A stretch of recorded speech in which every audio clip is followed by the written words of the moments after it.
अगर किसी पर नमाज के अंदर सजदा सहव वाजिब हुआ, फ़र्ज़ के अंदर ताख़ीर करने की वजह से या किसी वाजिब के भूल से रह जाने की वजह से उसके ऊपर नमाज के अंदर सजदा सहव वाजिब हुआ, लेकिन उसने नमाज के अंदर आखिर के ऊपर सजदा सहव करना भूल गया, सजदा सहव करना उस पर याद नहीं रहा, तो लिहाजा उसकी जो नमाज है ये नाकिस अदा होगी और इस पर वाजिबुल इआदा नमाज है कि इस नमाज को दोबारा लौटाएं।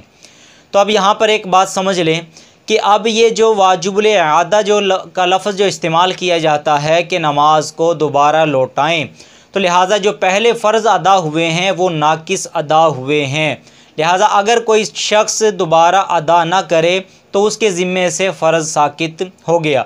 लिहाजा जो फ़र्ज़ साकित हुआ है वो नाकिस फ़र्ज़ अदा हुआ है। अगर किसी ने दोबारा नमाज इआदा किया, ये दोबारा नमाज का इआदा करना, ये जो सवाब के अंदर कमी पाई गई थी, ये उस सवाब को पूरा करने के लिए इस नमाज को दोबारा पढ़ा जाता है।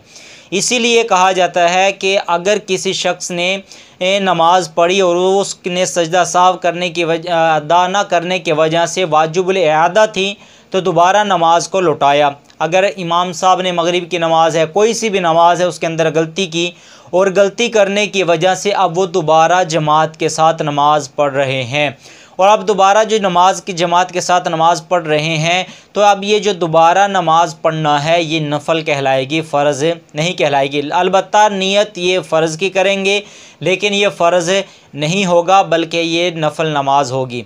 इसीलिए अगर कोई शख्स इस नमाज के अंदर दूसरी जमात के अंदर अगर मगरिब की है, मगरिब के फ़राइज़ अदा करना चाहे तो वो उसके फ़र्ज़ अदा नहीं होंगे।